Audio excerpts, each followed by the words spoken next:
Hello plus two class. आज हम next chapter करने जा रहे हैं the story of my life by Helen Keller. Helen Keller ने एक आत्मकथा, एक ऑटोबायोग्राफी लिखी है, the story of my life, मेरी जिंदगी की कहानी। तो उसमें वो बताती है कि किस प्रकार एक विकलांग लड़की जो कि ना सुन सकती है, ना बोल सकती है, ना देख सकती है, उसकी जिंदगी में जब एनी सुलेवान टीचर आई, किस प्रकार उसकी जिंदगी में एक रोशनी आ गई। तो ये चैप्टर हम पढ़ने जा रहे हैं। केवल she was only 19 months old, 2 साल का भी बच्चा नहीं अभी पूरा हुआ था, छोटी सी बच्ची। जब एक फीवर आया ना, वो शी बिकेम ब्लाइंड, डेफ, डम। शी कुड नॉट देख नहीं सकती थी, बोल नहीं सकती थी, सुन नहीं सकती थी। एक ऐसा बच्चा जिसमें ये तीनों काम नहीं कर सकता, उसकी जिंदगी कैसी रही होगी आप सोचो। और लेकिन एजुकेशन ने, शिक्षा ने और उसकी जिंदगी को किस प्रकार बना दिया। ये बहुत ही ब्यूटीफुल, हार्ट टचिंग बुक है। अगर आप ये सारी पढ़ सकते हो इस लॉकडाउन में तो I give you a best of luck for that. But आज हम ये एक्सट्रैक्ट पढ़ रहे हैं जो आपकी टेक्स्ट बुक में है। Let me read it. The most important day I remember in all my life is the one on which my teacher, Annie Mansfield Sullivan, came to me. सबसे महत्वपूर्ण दिन, अपनी पूरी जिंदगी का सबसे महत्वपूर्ण दिन वो था जिस दिन एनी सुलेवान टीचर उसकी जिंदगी में आई। I am filled with wonder when I consider the immeasurable contrast between the two lives which it connects. It was the 3rd of March 1887, 3 months before I was 7 years old. देखो 7 साल की बच्ची होने को है और 7वें साल, अभी 7 साल की बच्ची कितनी बड़ी बच्ची। आजकल तो 2 साल के बच्चे को ABC सिखाना शुरू कर देते हैं, छोटे से बच्चे को, 3 साल के बच्चे को। और 7 साल तक उसे पढ़ना नहीं आता, उसे लिखना नहीं आता, उसे कुछ नहीं पता। और इतनी बड़े बच्चे को 7 साल में एनी सुलेवान उसकी जिंदगी में आई और वो अभी रिमेम्बर कर रही है कैसे कि उस दिन कैसा था माहौल घर का। उसको कोई बता तो सकता नहीं, वो सुन नहीं सकती है, उसको लैंग्वेज नहीं पता, लेकिन वो सेंस कर रही है। शी वॉज लाइक, उसको आसपास की सराउंडिंग्स में जो हो रहा है उसको पता लग रहा है कि आज कुछ होने वाला है। On the afternoon on that eventful day, देखो उसको eventful day कह रही है। I stood on the porch, dumb, expectant. I gazed vaguely from my mother's signs and from the hurrying to and fro in the house that something unusual was about to happen. उसे लग रहा है कि आज कुछ unusual होगा, आज कुछ different होने वाला है, आम से हटकर होने वाला है। क्योंकि उसकी मम्मी आगे पीछे घूम रही है। अब हमारे घर में भी किसी ने आना हो तो सब एक्टिविटी में रहते हैं ना। So I went to the door and waited on the steps. ये भी दरवाजे पर गई और स्टेप्स में बैठ गई। And fell on my upturned face. My fingers lingered almost unconsciously on the familiar leaves and blossoms which had just come forth to greet the sweet southern spring. तो वो नेचर को, वो पत्तों को, फूलों को हाथ लगाकर सेंस कर रही है कि आज कुछ डिफरेंट होने वाला है। आज क्या ऐसा होने वाला है कि आज उसको उस दिन का घर का ऑरा डिफरेंट लग रहा है कि कोई महान आने वाला है। Have you ever been at sea in a dense fog when it seemed as if a tangible white darkness shut you in, and the great ship, tense and anxious, groped her way toward the shore with plummet and sounding line, and you waited with beating heart for something to happen? कभी आपको ऐसे feel हुआ है कि एक ऐसा ship जो dense fog में, आप सोचो कि आप एक जहाज में है जो डेंस फॉग में फंस गया है। और वो आगे बताती भी है इस बात को कि before my education I was like that ship, before my education began only I was without compass or sounding line. I had no way of knowing how near the harbor was.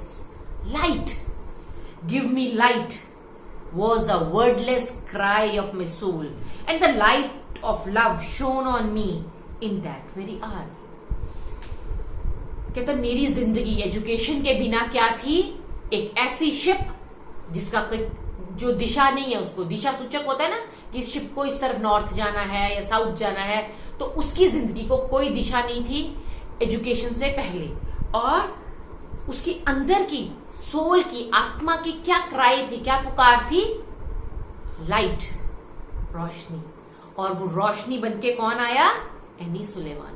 और बेटा जब वो आती है, ये it's story of like 2-3 pages. Let me summarize you. The morning after my teacher came, she led me into her room and gave me a doll. The little blind children at Parkinson's Institute had sent it and Laura Bridgman had dressed it.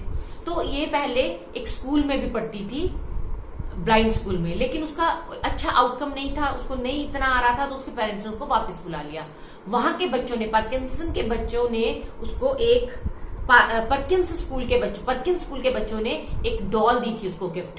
तो उस doll को वो held करती है अपने हाथों में. But I did not know this until afterwards when I had played with it a little while. Miss Sullivan slowly spelled into my hand the word doll. उसके हाथ पे डॉल, पहले डी बनाया, OLL, ये स्पेलिंग लिख दी, doll. अब उसको तो कुछ नहीं पता ये क्या है, ये क्या स्पेलिंग है. वो भागी भागी अपनी मम्मी के पास गई और उसने भी DOLL स्पेल कर दिया. उसकी मम्मी बड़ी खुश, वो इस बात पे खुश कि मेरी बेटी ने पहला अक्षर लिखा. लेकिन उसको समझ नहीं है, उसको ये समझ नहीं है कि ये डॉल क्या होता है, उसको किससे लिंक करना है. लेकिन उसकी मदर बड़ी खुश, और उसको उसकी मदर की खुशी को फील करके, क्योंकि देख भी नहीं सकती है ना, वो फील करके वो इतनी खुश कि मैं, उसने कुछ अच्छा किया है, लेकिन उसको भी नहीं पता ये क्या अच्छा किया है. और उसको बहुत देर बाद में पता लगा कि every object in the world has a name. हर वस्तु का एक नाम है जिससे लैंग्वेज बनती है. हर फीलिंग का भी नाम है, ये बाद में पता लगा. पहले ऑब्जेक्ट्स का नाम है. ये एनी सुलेमान ने किस प्रकार समझाया. एक बार क्या हुआ कि मग और water was full of, mug was full of water. तो उसकी टीचर ने क्या कहा, ये पानी है, दिस इज वाटर, एंड मग बताया ये मग है और वाटर है. लेकिन उसको सेंस नहीं हो रहा था. फिर वो उसको बाहर ले गई, उसको हैट पहनाई. जैसे उसको हैट पहनाई, उसको पता लगा कि मेरी टीचर अब बाहर लेके जाने वाली है. बाहर ले गई और फ्लोइंग लिक्विड उसके हाथ के ऊपर फील करवाया. When the little girl felt and she spelled water on her hand. Then with the first this letter water, this word water, she came to know that every object had a name. Her object का एक नाम होता है. जब एक बार उसको ये पता लगा, इसको एक इक्वेशन पता लग गई कि हर ऑब्जेक्ट का एक नाम है. जब ये इक्वेशन उसके मन में सेट हो गई, उसके बाद तो वो रोज इतने नए नए वर्ड सीखने लग गई. उसके पहले वर्ड्स डॉल, मग, वाटर, पिन, हैट, कप. फिर धीरे धीरे, ये तो है ऑब्जेक्ट्स, नाउन्स. फिर उसने धीरे धीरे वर्ब्स भी सीख लिए. सिट, वॉक, उसको ऐसे समझाया गया. और इस प्रकार उसे धीरे धीरे लैंग्वेज, व्हाट इज लैंग्वेज, अपने आप को एक्सप्रेस कैसे करना है, चाहे वो स्पेल करके करती थी क्योंकि बोल नहीं सकती थी, है ना. और इस प्रकार उसने ऐसे सीखा कि हर वस्तु का एक नाम है और उस नाम को हम स्पेल कर सकते हैं. We walked down the path to the well house, attracted by the fragrance of the honeysuckle with which it was covered. Someone was drawing water and my teacher placed my hand under the spout. ये आपको मैंने अभी बताया कि honeysuckle एक flowers हैं. उसको उसकी बुक में सबसे ज्यादा हनीसकल आता है क्योंकि वो इतनी ज्यादा नेचर के साथ जुड़ी हुई है कि वो जब भी उसकी पढ़ाई, एजुकेशन उसकी बाहर ही हुई है. उसको जब टीचर ने, मेरे को तो सारी बुक मैंने पढ़ी है तो मैं आई कैन टेल यू कि किस प्रकार उसको आइलैंड उसकी टीचर ने बना के दिखाया. उसको पूरा एक पानी में ले गई और आसपास लैंड लगा के, बीच में पानी लगा के कि island is like this, mountains बना के, रेत की माउंटेन्स बना के कि माउंटेन्स ऐसी होती हैं. उसको फील करवाया, this is rain, this is wind. और एक एक चीज, एक एक उसको फील करवा के, डॉग्स, एनिमल्स, किस तरह उसको सिखाया गया.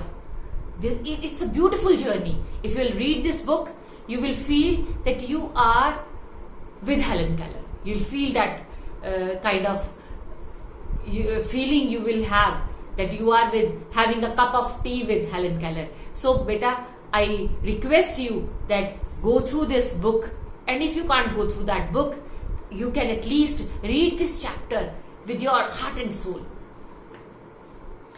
I left the well house eager to learn.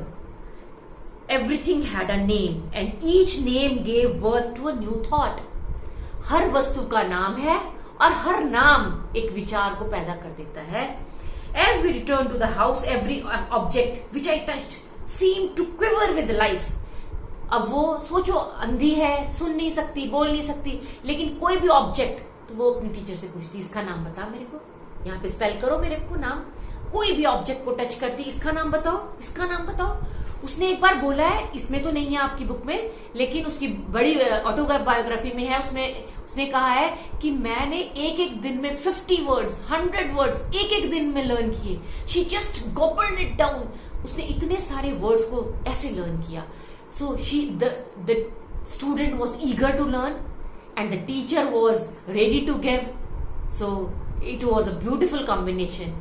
A perfect teacher and a perfect student. So this is a beautiful story. Read it out and have a very nice day.